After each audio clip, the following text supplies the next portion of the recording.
ईमानदार मिठाई वाला। एक गांव में महेश नाम का एक हलवाई रहता था। उसकी दुकान दूर दूर तक मशहूर थी। आसपास के सभी गांव वाले महेश की दुकान से ही मिठाई लेते थे। भाई मजा आ गया, क्या लजीज रबड़ी है। ये लड्डू भी लीजिए, शुद्ध देसी घी के हैं, आज ही बनकर आए हैं। लाओ भाई लाओ, 1 किलो लड्डू भी पैक कर दो। महेश का एक बेटा था रवि। रवि ने पढ़ाई छोड़ दी थी और वो दिन भर घर में ही बैठा रहता था। उठ बेटा रवि, आज मेरे साथ दुकान पर चल। मैं वहाँ क्या करूँगा पापा? अरे दुकानदारी सीख बेटा, आगे चलकर ये सब तुझे ही तो संभालना है। मुझे ये सब कुछ नहीं संभालना। मैं वीडियो गेम खेलूंगा, फिर दोस्तों के साथ बाहर जाऊंगा। हे भगवान, इसे थोड़ी अक्ल दे दो। ऐसे ही चलता रहा तो आगे न जाने इसका क्या होगा। महेश बड़बड़ाता हुआ दुकान चला जाता है। दुकान पर ओ घसीटाराम, मुझे थोड़े चक्कर आ रहे हैं, जरा पानी तो लाना। जी जी मालिक। सुन, मैं घर जा रहा हूँ, आज दुकान तू संभाल ले। जैसा आप कहे मालिक। महेश बिस्तर पर लेटा है। आपको बहुत तेज बुखार है, 1 हफ्ते बेड रेस्ट करनी होगी और ये दवाइयाँ लेनी होगी। हाय राम, ये क्या हो गया आपको? मैं तो 1 हफ्ते में ठीक हो जाऊंगा, पर दुकान कौन संभालेगा? आप फिक्र ना कीजिए जी, मैं रवि को समझाकर दुकान भेज दूंगी। आप बस जल्दी से अच्छे हो जाइए जी। अगले दिन रवि दुकान पर पहुंचता है। आइए आइए मालिक, मैं आप ही का इंतजार कर रहा था। क्यों? ये मेरी दुकान है, मैं जब जी चाहे आऊं। तुम लोग सुबह से आकर काम पर लग जाया करो, समझे? जी जी जी मालिक, दरअसल लड्डू बनाने हैं तो घी लेने जाना है, 5,000 रुपए दे दीजिए। 5,000? तुम्हारा दिमाग तो ठीक है? इतने महंगे लड्डू बनाएंगे तो मुनाफा क्या होगा? पर देसी घी भी तो बहुत महंगा है ना मालिक। क्या जरूरत है देसी घी की? डालडा ले आओ। पर मालिक। मुझसे बहस मत करो, जितना कहा गया है करो। और क्या क्या बन रहा है? मावे की बर्फी मालिक। मावा मावा मावा, हाँ। तभी उसकी नजर एक डब्बे पर पड़ती है। ये क्या है? ये रवा है मालिक। एक काम करो, हर 1 किलो मावा में 200 ग्राम रवा मिला दो। पर बर्फी का स्वाद बिगड़ जाएगा मालिक। जितना कहा है करो, अब जाओ यहाँ से। अगले दिन। क्या बात है रवि बाबू, आपके पापा दिखाई नहीं दे रहे? अब उनकी तबीयत खराब है। अच्छा भाई अच्छा। बस उन्हें ये बताना था कि वो आज आए नहीं तो उनकी मिठाई बड़ी बेस्वाद लग रही है। लेना है तो लो, वरना चलते बनो। अरे अरे अरे, ये कोई तरीका है ग्राहक से बात करने का? चलो भाई चलो, यहाँ से चलो। अगले दिन। भैया, कल जो मैं लड्डू ले गया था उनका स्वाद बड़ा बेकार लगा। महेश बाबू का नाम सुनकर बड़ी दूर से आया था। 200 रुपये में इससे अच्छा और क्या मिलेगा? सुबह सुबह मनहूस बातें मत करो। कुछ लेना है तो लो, वरना फूटो यहाँ से। रवि के इस व्यवहार के चलते 2-4 दिनों में ही ग्राहकों का आना कम हो जाता है। मैंने तो सोचा था कि कम पूंजी में ज्यादा मुनाफा होगा, पर यहाँ तो घाटा हो रहा है। आखिर चक्कर क्या है? लगता है ये दुकानदारी मेरे बस की नहीं। महेश ठीक होकर दुकान लौटता है तो घसीटाराम उसे सब कुछ बताता है। हे भगवान, इसने तो मेरी सालों की मेहनत पर पानी फेर दिया। अब क्या करेंगे मालिक? कुछ नहीं, सबसे पहले तुम पहले की तरह शुद्ध और अच्छी मिठाइयाँ बनाओ और मुझे गांव के उन सब लोगों के नाम बताओ जिनसे रवि ने बदतमीजी की।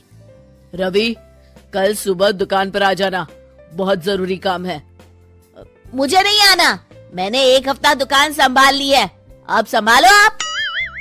दुकान तो तूने जैसे तैसे संभाल ली, पर सीखा कुछ नहीं। कल तुझे बहुत जरूरी सीख देनी है।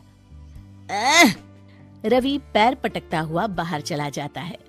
अगले दिन। ये ले ताजी शुद्ध मिठाइयाँ। मैं इतनी मिठाइयों का क्या करूं? इन्हें उन सब के घर देकर आओ जिनसे तुमने बदतमीजी की, और साथ में माफी भी मांग लेना। अरे पर मैंने तो सिर्फ उन्हें। बेटा, घर आया मेहमान और दुकान पर आया ग्राहक भगवान के समान होता है। अब तू जल्दी जा और कल से कमाल देखना। रवि उन सभी 4-5 लोगों के यहाँ जाकर मिठाई देता है और माफी मांगता है। अगले दिन दुकान पर ग्राहकों की भीड़ लग जाती है। मान गए महेश बाबू, आपने तो आते ही घर तक मिठाई भिजवा दी। बस मेरे बेटे की गुस्ताखी को माफ कर देना भाई, उसमें अब तक बचपना है।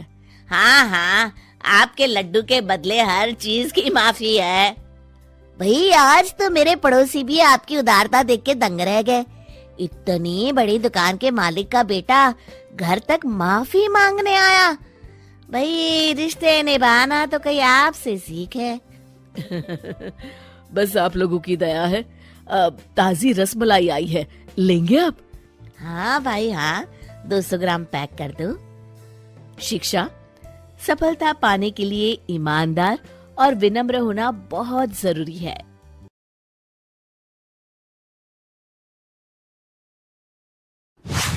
रमा अपने बेटे चंदन के साथ चतरपुर गांव में रहती थी। चंदन एक खूबसूरत नौजवान था। गांव की सारी लड़कियां उसे बहुत पसंद करती थी। एक दिन चंदन पर शिवानी की नजर पड़ी और उसे चंदन से पहली नजर में ही प्यार हो गया। चंदन को भी शिवानी बहुत पसंद आई। कुछ ही दिनों में उनकी शादी हो गई। शिवानी की एक सच्चाई ये भी थी कि वो एक इच्छाधारी नागिन थी। रमा को चंदन की ये बात पसंद नहीं आई कि उसने अपनी मर्जी से शादी की, इसलिए रमा शिवानी को पसंद नहीं करती थी। बहू, मैं सत्संग में जा रही हूँ, तो घर का सारा काम संभाल लेगी ना?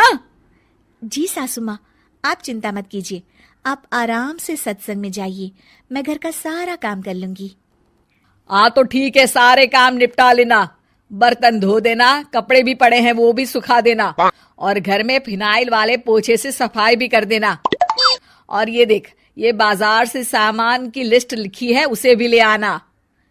हाय, शिवानी मन ही मन बोलती है, इतना सारा काम, बाप रे, बहुओं को क्या ये सारे काम करने पड़ते हैं। रमा सत्संग के लिए चली जाती है। शिवानी झाड़ू लेकर आती है और फिर सोचने लगती है, अब जब बहू बनी हूं तो इंसानों की तरह ही मुझे सारी जिम्मेदारियां निभानी चाहिए। पहले मार्केट जाकर सामान ले आती हूँ, फिर घर का काम कर लूंगी। शिवानी इच्छाधारी नागिन होने के बावजूद भी अपनी शक्तियों का इस्तेमाल ना करते हुए घर का सारा काम खुद ही करने में लग जाती है। थोड़ी देर बाद उसे बहुत थकान महसूस होती है। उफ़ो, एक बहू को इतना सारा काम करना पड़ता है। इसका पता होता तो कभी शादी ही नहीं करती। बाप रे। घर के काम करते करते उसकी कब आंख लग जाती है उसे पता ही नहीं चलता। शाम को जब उसकी सास के आने का वक्त हो जाता है, दरवाजे की घंटी बजती है और शिवानी की नींद टूट जाती है। ओह, मम्मी जी तो आ भी गई और अभी तो आधा काम पड़ा हुआ है। मैं सासू माँ को क्या मुंह दिखाऊंगी। ओफो, क्या करूं? एक काम करती हूँ, अपनी शक्तियों का इस्तेमाल कर ही लेती हूँ।